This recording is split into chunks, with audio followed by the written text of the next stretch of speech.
much everyone for being here.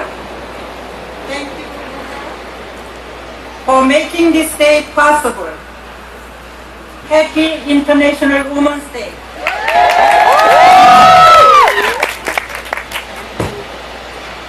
This is the first ever march on March 8th.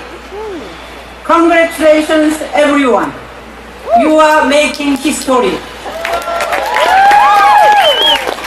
We are here to stop violence against women and girls.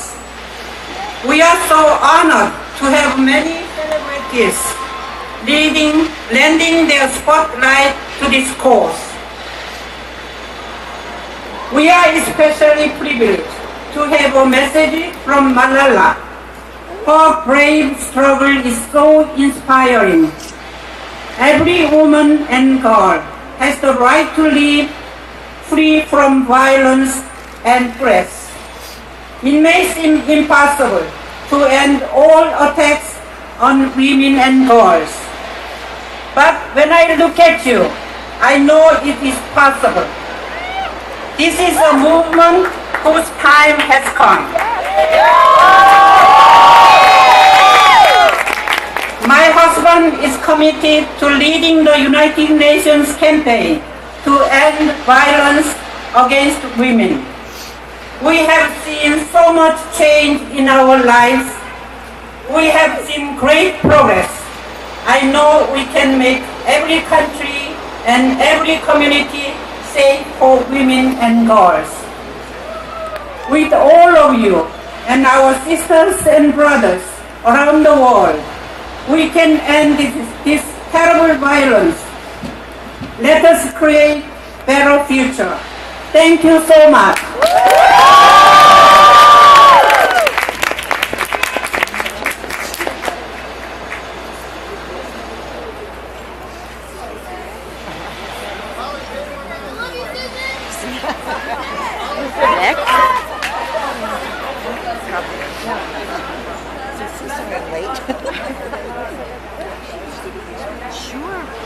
I can't figure out who's going to go next. I'm so nervous.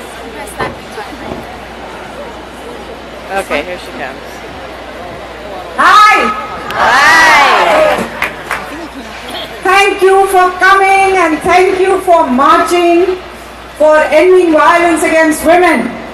And thank you from UN Women. You know Madame Ban said? Oh yeah!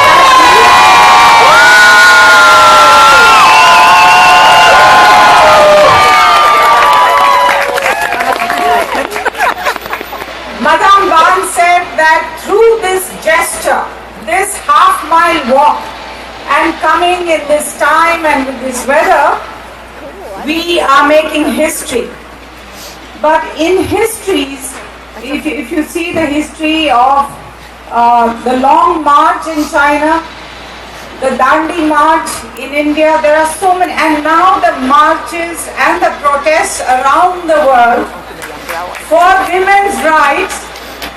Marches make a difference, and all those who participate in them themselves are transformed and become agents of change, but they also affect others and around them and make for change. And change is what we need, and we need to end violence against women through bringing about the changes in the way we think, the way society acts, communities act, countries act, and to transform, first of all to make commitment to end violence, and then to transform the way we do things in supporting women, in bringing about the change on gender equality and women's empowerment.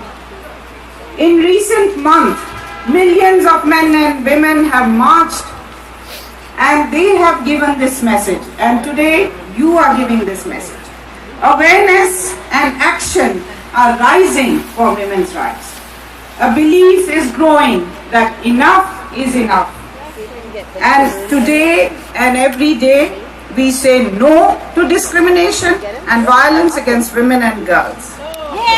Yay! We say no to domestic violence and abuse.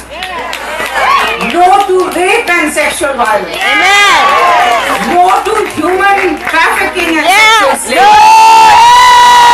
No to female genital mutilation. No to child brides and child marriage. No to crimes committed in the name of honor or passion. No to femicide. No to impunity. And we say yes to prevention. We say yes to protection. Yes to punishment of perpetrators. And to provision of services. And Hold on, we I say gotta yes click to one. peace. We say yes to development. Yes to human rights. And to justice and equality. That's how we end violence against women. Today on International Women's Day and every day, let us go forward with courage, conviction and commitment with the message that there can be no peace, no progress, no development unless there is gender equality. And we would like to, of course, commemorate and thank the Secretary General of the United Nations for being such strong champions of this cause. We love you. Thank you for being here, and please continue to take this campaign forward. Thank you. That was very powerful. Thank you very much, Ms. Lakshmi Puri, Deputy Executive Director for UN Women. And now I invite to the stage Her Excellency Ms. Rosemary DiCarlo, the U.S. Deputy Permanent Representative to the United Nations. Please give her a round of applause. Thank you, Secretary General Vaughn and Mrs. Vaughn, and all of you. I'm so very proud to join you today as we raise our voices to end violence against women. And I'm proud of all of you, women and men who are gathered here today, for all your efforts to help improve the lives of women around the world. Violence against women and girls is a crisis that threatens us all, a crisis that no nation in the world is immune from, including my own, the United Press States. keep moving around and I've been asked to speak a little bit about the United States and our struggle. We've come a long way from the late 70s, when women marched from this continent and in Europe to take back the night, an initiative that initially focused on making the streets safe for women at night, and grew into a struggle for ending all forms of violence against women. But we know there is much more to do.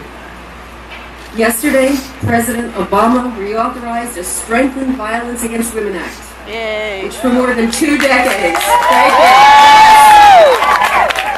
which for more than 2 decades has saved countless lives, increased our ability to hold offenders accountable, and transformed the way we treat victims of abuse. As the President said yesterday, we didn't only change the rules, we changed the culture. Victims knew they would be protected, they knew they were not alone. But please, let there be no doubt. We are also committed to the ongoing struggle for gender equality around the Try to world. take a picture and Our so foreign forth. policy puts women, peace, and security front and center. Okay, one, And last year, we launched the first ever U.S. strategy to prevent and respond to gender-based violence globally. And most important, we've worked with all of you to establish UN Women and the position of the Special Representative of the Secretary General on Special Violence and Conflict. All women and girls have a fundamental right to live free and from violence and fear. When one woman suffers physical or sexual abuse, our common humanity is assaulted. When women are attacked, so is their full and equal participation in society. Violence against women weakens our communities, stunts our economies, and erodes our common values. And please let us remember, violence against women is not cultural, it is criminal. Amen. Ending this scourge of violence will require all of our best efforts. It's now time to act and take this further, and to use the tools that we have at hand to realize a future of equality, dignity, and freedom for all. Thank you. Thank you very much, Ms. Rosemary DiCarlo. And now I invite superstar Ms. Susan Sarandon. Ms. Sarandon is going to be reading a message that we had received from Malala Yousafzai.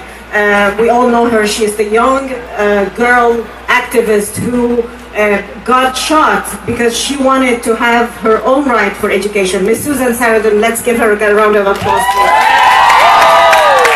Thank you. I'm so happy to be here with you as we stand for our sisters all over the world who do not have the privileges that we have, and I welcome all the men because we need you too. Amen. Next time this group will be larger, we'll bring more men, and we'll double in size, and hopefully there'll be less violence, and we'll keep coming until there's no violence. Because, as Women this wonderful deserve to be sign, free. professional looking sign, says women deserve to be free. And we all- Amen. Yeah. Because when women are free, then men definitely have more fun. So any real man will support women being free. They're not threatened by this education thing. So that's what we have to make clear.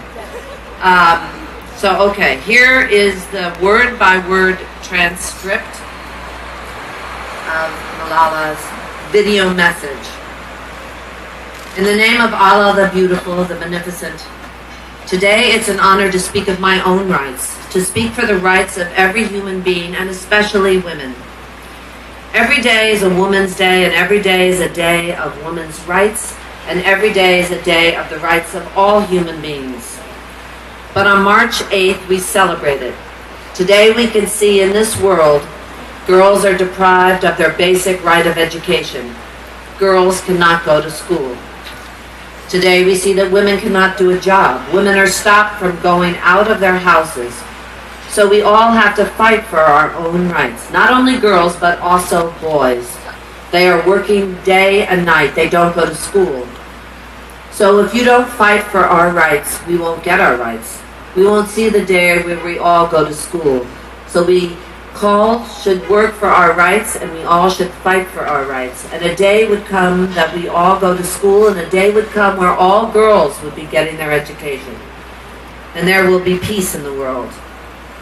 If we sit in our home and wait for someone to come and speak for our rights, then we would not see the day in which each and every girl goes to school. If you want each and every girl to be educated, if you want peace all over the world, we all have to fight. We all should be united, and we should not wait for anyone else to come and speak out for us. We should do it by ourselves. Girls' basic rights is education, because education is the only way that we can see peace in this world. We should struggle hard, we should be united, and we should work together for our rights. And we should send each and every girl to school, because in school we learn how to live a life. We learn how to live with people. The basic thing is that education is a tool for survival. Let's make a commitment today that we all work together. We make a commitment that we all work together, that we all fight for the rights of girls, and we all work to send each and every girl to school. Thank you. And thank you all, and let's work to get her message out and to tell her how much we support her friends and her sisters and her brothers. Let's be as brave as she is. Thank you.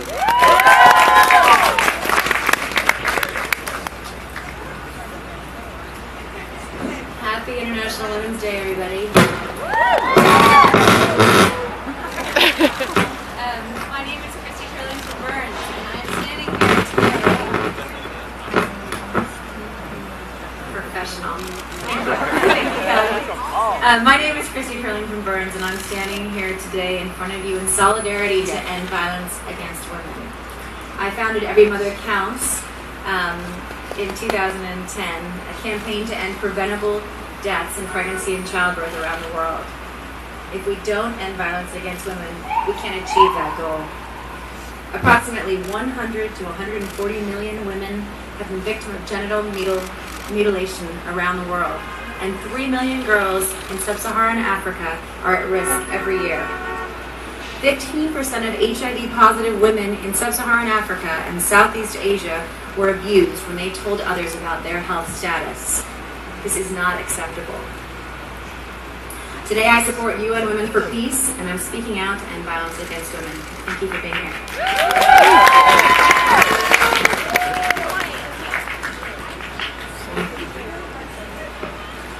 Hi, I'm Kelly Rutherford. Thank you all for being here today. I'm so emotional. I think there are tears of sadness for the women who have been abused and are being abused, and there are tears of joy for all of you and all of us who have the power to change it. So thank you so much for being here.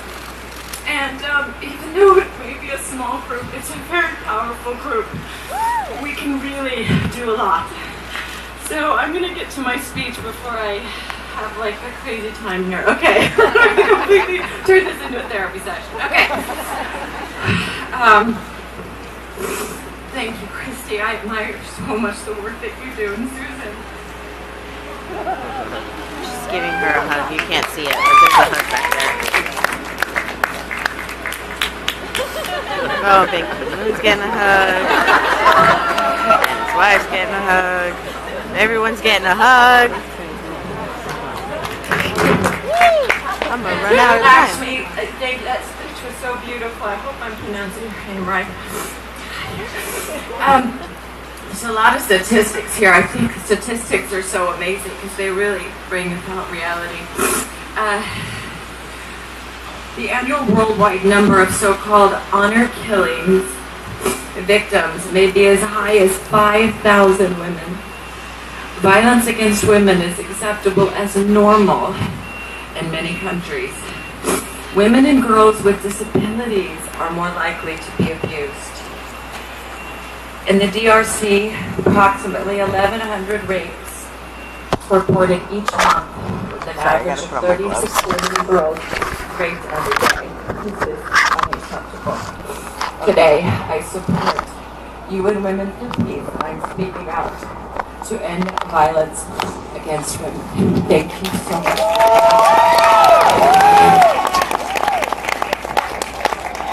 Sorry, I need to put some clothes on.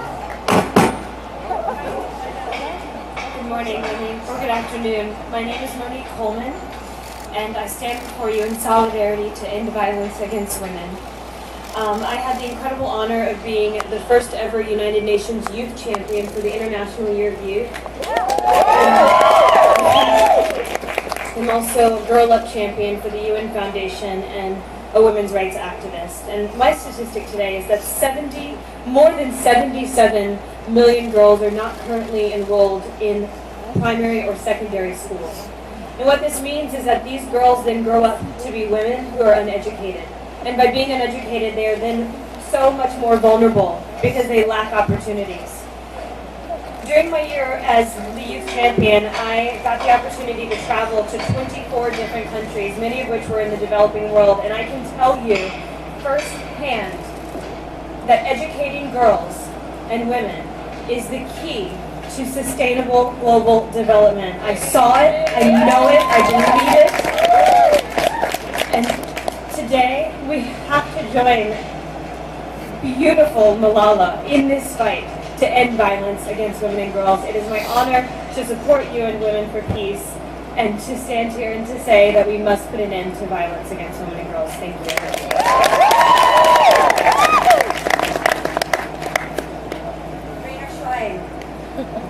Thank you so much for having me. My name is Alexandra. I'm standing here in front of you all in solidarity to end violence against women. I'm honored to be here to help support such an important cause. Of 2.5 million people trafficked annually into situations including prostitution, forced labor, slavery, or servitude, 80% are women and young girls.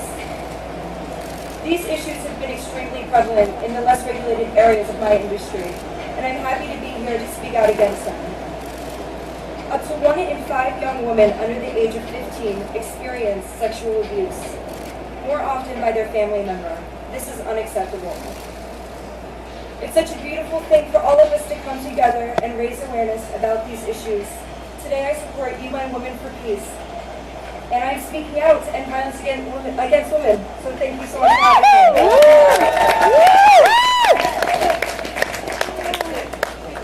That's it. Thank you, all of you, for coming.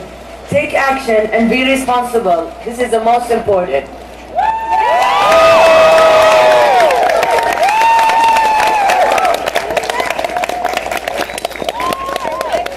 Big crowd. Big crowd. See the big crowd of people.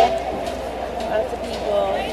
She's been standing by me the whole time. I don't know who she is, but she's there. So the march is over, so now we're going to go back. See you soon.